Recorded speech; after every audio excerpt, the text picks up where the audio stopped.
I've been homeless since 2013, August, when I was evicted from my flat for rent arrears. My mum had just died in 2013, 2014, and then with me having so many problems with my job, I thought now is the time for a walk, you know. So I picked up my stuff and I walked myself and my mum from Manchester to Swansea, which is where her mother died. It took me 9 days to walk to Swansea, and then I set my mum free at my grandma's grave. And you won't believe it, but because in the valley, I had two of the most beautifulest rainbows you could ever imagine. I wish I could have taken a photograph of it, because I just knew right there and then that my mum was now free. I ended up setting residence in this old Victorian house in Port Talbot, and some Russians had been there and put a brand new addition in there. So I got into the house and there was loads of food in there. There was no one about, and I thought, wow, this is me, you know. So I stayed there for a little while, and the food was getting a little bit low now. It was getting up to like April, and then I was walking the streets, and I was actually living out the bins at this stage, and then I bumped into these Irish travellers, and I was pinking dimps up off the side of the road, and he goes, "What are you doing?" I goes, "Well, I just need my nicotine rush." I says, "My mum's died." I said, "I haven't got a job. I've got no more food left." I says, "Have you got any work for me? Because I know you're kind of like Irish. I can tell by the accent." So he goes, "Yeah, I own a scrap metal yard." So I ended up joining him for a little while. It was a beautiful job. I was going out every day, so I was at least making £10 a day plus food. And then they was talking about coming over to Weston Supermare, and I didn't want to come because I hadn't finished my whole job in Port Talbot yet, because I just found this beautiful Victorian house, derelict, as you can see about this place, just derelict, and I just wanted to fix it up because it was in hell. I picked up my tent, packed my clothes up, and then we came over to Weston Supermare, and these travellers were not being so nice. So they wanted me to steal things, and I wasn't into any of that. I'm just into work, you know, just a normal, regular guy. So I picked up the courage, and where we are now, there's some woods up in the top, and I put my tent in there while I can see the travellers move off. A storm had come through, so I'd been told, and I could actually see that a storm had been through, but then a lot of the younger kids had been in there and smashed all the windows. So I cleaned it up as best I could, and I brought my tent down from the woods and I put it in here. And it was, like I said, I was able to dry my tent out from in here. So, and it was kind of like a nice place, and this was a nice place I could sleep. And then a couple of days later, I was asleep here on the stage where we are now, and then the owner popped his head through the window because I'd put curtains up, and he said, "Are you here to destroy the building?" And then I goes, "No, sir." I said, "I'm not here to destroy the building, I'm just going to sleep." And he says, "Well, if you're going to be here for a little while, why don't you stay?" So this is me now. I says, so I've just stayed here, cleaned up the place. I don't get no monies off him. But this has just been my sanctuary. This has been the place where I've been able to stay here for a little while and then progress. And I thought, well, this is heaven for me, even though it looks like hell. But this place used to be heaven. So, and with me being here now, I want to turn it back into heaven before I get any more plans in moving on. And not only that, I said I've got the somewhere to go, and I can always get food, and I've got the Salvation Army. So as if I'm not going to starve, I definitely know I'm not going to throughout my time here until I can decide where I go from here. And we can only go from there. Like I said, this is hell right now, and I'm going to turn it back into heaven.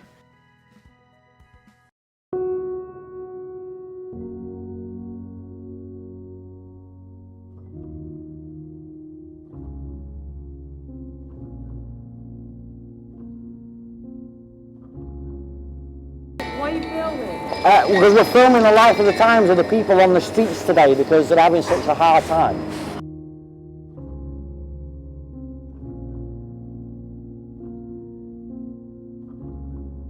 To some of the soup kitchens around here. Do you? And some of the people are very, very nice, but a lot of them have had a lot of hardship throughout their life. I know quite a few that have had an hardship. Yeah, and it's not very nice. It's not very nice, and that's why we're kind of like, I'm documenting everything. I hope this is not being... No.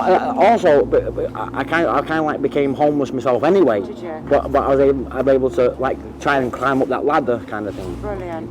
Which is a lot of them need that chance. They do, yeah. You just got to take that step, and a lot of them will fall back into a place where there's drugs and alcohol involved, and they're just going right round. There's so many places on now anyway, isn't there? There is, yes. And it seems like if the government are cutting back on so much stuff, then it's going to get even worse before it gets better. It's just going to be a big bomb that's going to like explode. I think it's going to get worse and worse even before it gets a teeny bit better. Yes. I really do, my love. And it's just so sad to see. It yes. Really is. There's hundreds of people that want somewhere to go, want somewhere to live. Correct, they do. Anyway, Dan, I'm not going to disturb your day. Have a lovely afternoon. Yeah, I'm just going home, let's have a drink, and I'm going home. Oh, okay. Okay, thank you.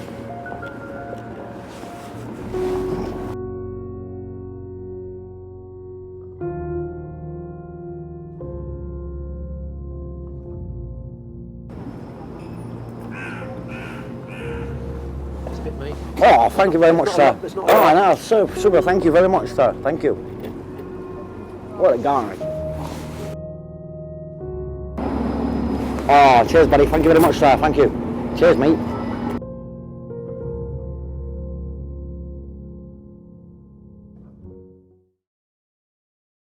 What does your organisation do for homeless people? At Venice Bristol, we provide a community home for people where everyone gets their own ensuite room, and they live as a community, eating and socialising in the same building together, and then they come and work in our social enterprise full-time as volunteers to fund the project. So our business funds everything that we do.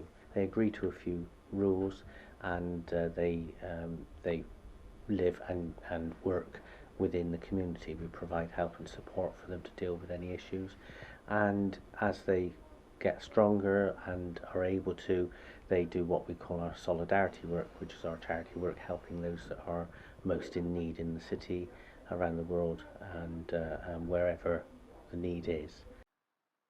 One of the well-recognised homeless shelters in Weston-super-Mare is a drop-in centre called Somewhere to Go. Many people just like Phil can go here between 10:30 and 2:30, 3 days a week, to get lunch and have a shower for £1. They provide services for anyone that are having problems regarding homelessness, to come and talk to volunteers and people in their situation. What does your campaign do for homeless people? This centre provides a place they can chat to people who can understand, and just a nice warm meal, which they need if they're homeless and on their own, someone to talk to really. How do you manage working with some homeless? I manage, I treat them like I would like to be treated myself. I've gone through difficult times myself, so I understand some of their issues, although I haven't been homeless. Just listen, don't judge anybody. As many homeless shelters have strict rules that they must follow in order to remain at the shelter, do you have any yourself that you must follow? I haven't seen any sort of behaviour problems. I know there has been here. They're not allowed to drink alcohol or anything here, which I've got told some people have done in the past, and obviously they are barred from here then. What does your organisation do for the homeless people? We try to do whatever people need us to do. The main thing is to try and get them housed, which is very difficult at the moment. We're working out things around benefits, whether they're getting their appropriate benefits and they will get housing benefit. We will give them sleeping bags and blankets if they're sleeping rough for a short while, or we can put them in a bed and breakfast place. It's all about building relationships with people and having good people skills, so it's getting on with people really. When we get someone in for the first time, we register them. We've got a double-sided form that we use, and on the reverse of the form is the list of rules that we ask them to comply with. They have to do that so that it's a safe and welcoming space for other people to come into. By watching our documentary, we hope it has enlightened you to think differently about homelessness. Someday, we can make a difference and get more people to help people on the streets. Here are some ways that you can help today. There is a website called homeless.org where you can find information and statistics of homelessness, including some campaigns and projects they have set up.